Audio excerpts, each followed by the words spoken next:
आखिर बेंगलोर की अगरबत्ती इतनी पॉपुलर क्यों है और दुकानदारों के बीच इतना क्रेज क्यों है।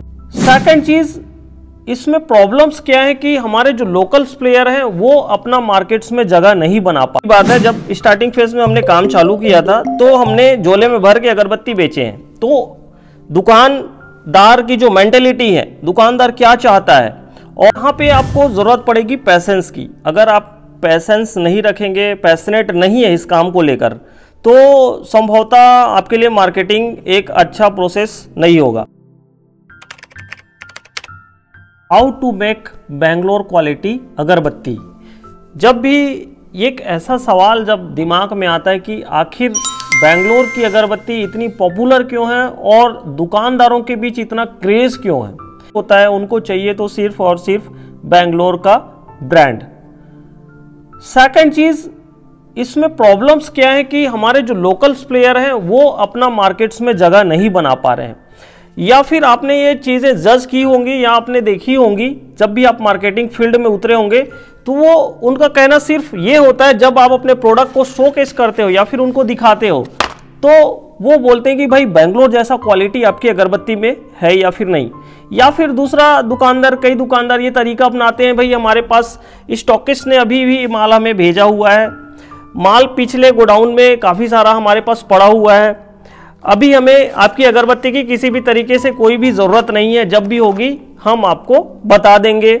या फिर थोड़ा बहुत भी वो एग्री हो गया तो वो ये बोलेगा इतना माल छोड़ दो, नेक्स्ट टाइम में पेमेंट आप आके ले जाना। बात तो सही है दौड़ना तो पड़ता है। ये कॉम्प्लिकेटेड क्वेश्चंस काफ़ी ज़्यादा रहते हैं और जो नए प्लेयर्स हैं जो इस इंडस्ट्रीज में आए हुए हैं फ्रैग्रेंस एज अगरबत्ती में, उनको काफ़ी ज़्यादा प्रॉब्लम्स होती हैं।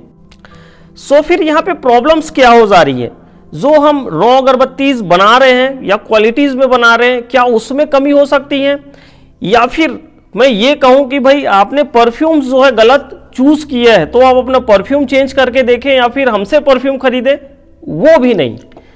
यहाँ पे जो प्रॉब्लम्स हैं, क्या वो पैकेजिंग के ऊपर है कि भाई हमने रेडीमेड या फिर जो पाउचेस हैं हमारे वो कहीं गलत तरीके से प्रिंट हो गए हैं या फिर दुकानदार को वो समझ में नहीं आ रहा है, वो भी नहीं। तो यहाँ पे ऐसी क्या मार्केट स्ट्रैटेजी है जिसको हमें समझनी है और हमारे ब्रांड्स के ऊपर अप्रूव करना है, अप्लाई करना है। पूरा वीडियो स्टेप बाय स्टेप इस वीडियो में आपको बताने वाला हूं। उससे पहले एक छोटा सा रिक्वेस्ट, अगर आप हमारे चैनल को सब्सक्राइब नहीं किए हैं तो चैनल को प्लीज़ आप सब्सक्राइब जरूर कर लीजिए, क्योंकि अगरबत्ती बिजनेस से रिलेटेड ऐसी कुछ इंफॉर्मेटिव वीडियोस आपके बीच लाते रहते हैं, तो प्लीज़ चैनल आप सब्सक्राइब करके ज़रूर रख लीजिए। तो फिर वीडियो की करते हैं शुरुआत। और सबसे बड़ा क्वेश्चन ये है कि आखिरकार बेंगलोर की जो अगरबत्ती कंपनीज हैं या फिर उनके जो प्रोडक्ट्स हैं वो इतने पॉपुलर क्यों होते हैं। लोग खाली बेंगलोर की अगरबत्ती क्यों जलाना चाहते हैं, क्यों यूज़ करना चाहते हैं। तो इसके पीछे एक लॉजिकल चीज़ है जो कि मैं आपको बताना चाहूँ। सबसे पहले जो हमारी अगरबत्ती का जो प्रोसेस हुआ अगरबत्ती जलाने को लेकर, या फिर अगरबत्ती बहुत ज़्यादा क्वांटिटीज़ में बनाने को या फिर मार्केट तक फैलाने का, तो उनका श्रेय जाता है सिर्फ और सिर्फ बेंगलोर को।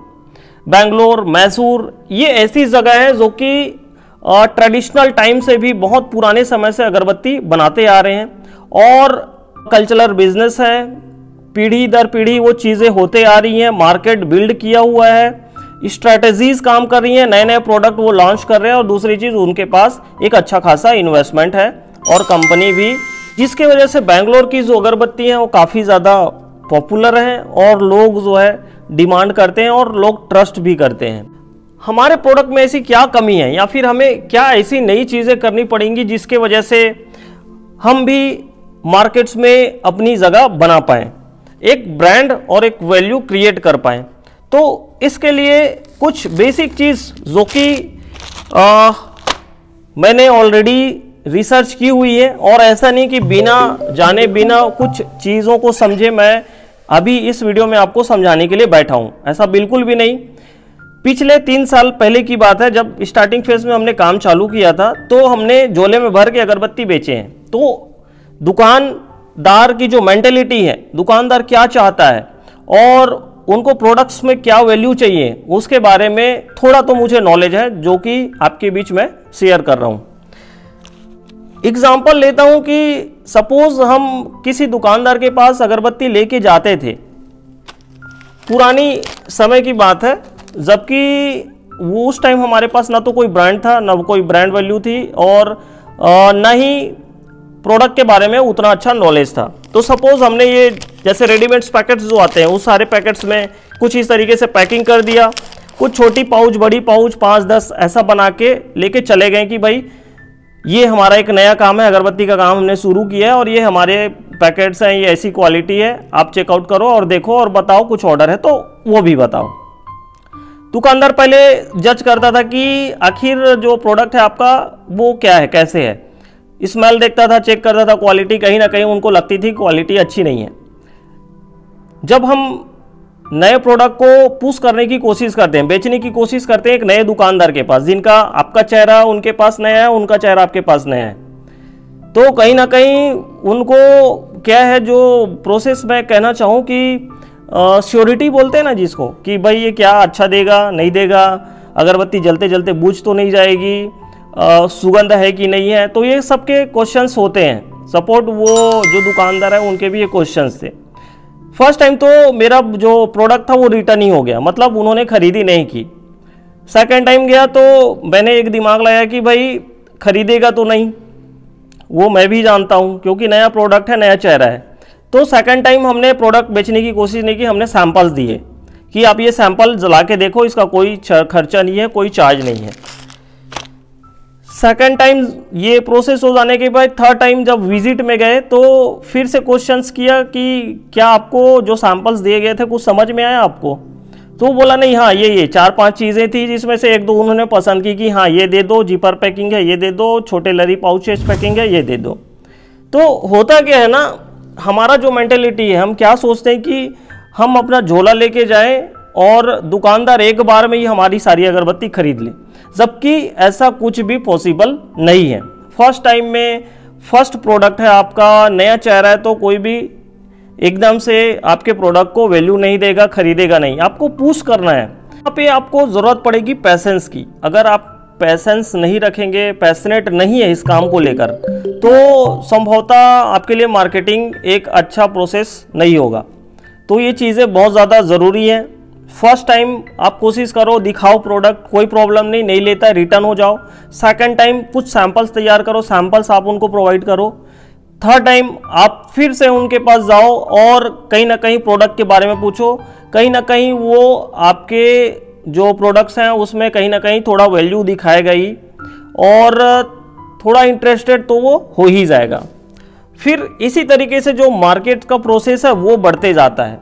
दुकानदार नई नई चीज़ें डिमांड करेंगी, आपको उसके डिमांड्स को पूरे करते जाने हैं, और उसके साथ साथ नए प्रोडक्ट्स की वैल्यू भी धीरे धीरे बढ़ती जाती है। धीरे से आप रेडीमेड पाउच में अगर काम कर रहे हैं तो ब्रांडिंग की तरफ आप धीरे से बढ़िए। मतलब 100% हो जाने के बाद जब कस्टमर्स उस चीज़ को वैल्यू देगा कि नहीं यार हमें जो प्रोडक्ट आपने पहले दिए थे हमको वही चाहिए, तो वहाँ पे आपकी ब्रांड वैल्यू धीरे धीरे बढ़ती रहेंगी।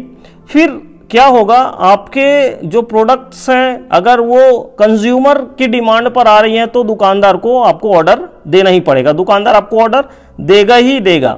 तो कंज्यूमर के बेस में आप एक मार्जिन सेट करो दुकानदार के बेस में, और प्रोडक्ट की क्वालिटी सेट करो आप कंज्यूमर के बेस में। दुकानदार को मार्जिन्स भी चाहिए, प्रोडक्ट की क्वालिटी भी चाहिए, तो वो 3-4 चीज़ें आप दुकानदार के लिए करना ही पड़ेगा। आपके जो ब्रांड इस्टेब्लिश होते जाएंगी, यूनिक प्रोडक्ट्स आप इसके अंदर जाते जाएंगे और एक अच्छा ब्रांड आपका डेवलप हो जाएगा। तो इसी तरीके से आप बैंगलोर क्वालिटी को बीट कर पाएंगे, और दुकानदार दोबारा ये नहीं बोलेगा कि भाई हमें तो चाहिए तो बैंगलोर क्वालिटी की अगरबत्ती, वो बोलेगा भाई आपका चल चुका है, आपका प्रोडक्ट कस्टमर डिमांड कर रहा है तो आपका ही दो। सो डैट आपको चीज़ें समझ में आ गई होंगी। मिलते आने वाली किसी नए वीडियो में, तब तक के लिए धन्यवाद।